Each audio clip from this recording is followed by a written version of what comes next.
So another video na naman tayo mga kaibigan, dahil sasagutin ko lang yung isang katanungan ng isa nating followers sa ating Facebook page, kung paano raw i-lock at saka i-unlock ang steering wheel sa mga gantong Toyota Rush mga kaibigan. So isa yan sa mga katanungan ng ating followers.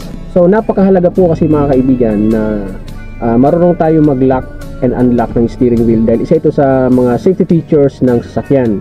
But this is a Toyota Rush, paano daw i-unlock at saka i-lock. So basically mga kaibigan, ang gagawin nyo po muna, syempre pag kayo ay nakapark, tumigil po kayo. So papatayin nyo po muna ang makina, no? Syempre pagpatay nyo ng makina, pipindutin nyo ng isang beses lang. Pag pindutin nyo ng isang beses, boom! So yan, patay na yung makina.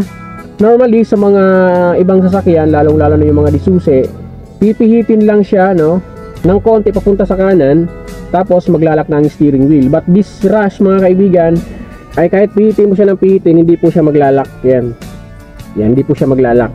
So all you need to do is, ang gagawin nyo mga kaibigan, buksan nyo muna ang inyong pintuan, ano, dito sa driver side sa pintuan na to.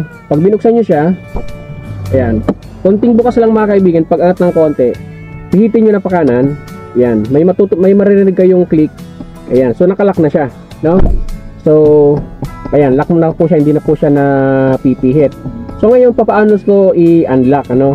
So syempre, pag pasok nyo ng kotse nyo, ng inyong sasakyan dito sa mga gantong naka Toyota Rush, so pagpasok nyo, so ang gagawin nyo mga kaibigan, pipindutin nyo po yung button dito, yung kanyang ignition, isang pindot lang po.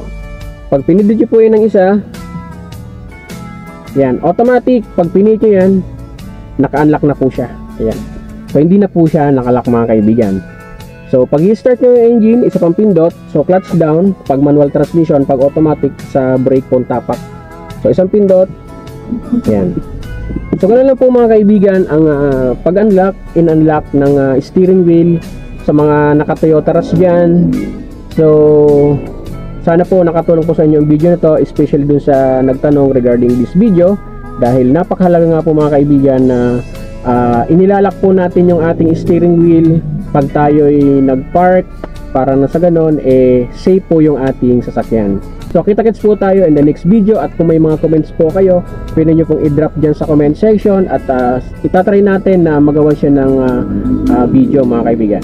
Sa mga hindi pa nakaka-follow, kung gusto nyong ganitong mga video, mga driving tutorial, road safety, yan, so nagtuturo po tayo nyan. So i-follow nyo ako sa ating page at sa ating YouTube channel. Yun lamang, bye!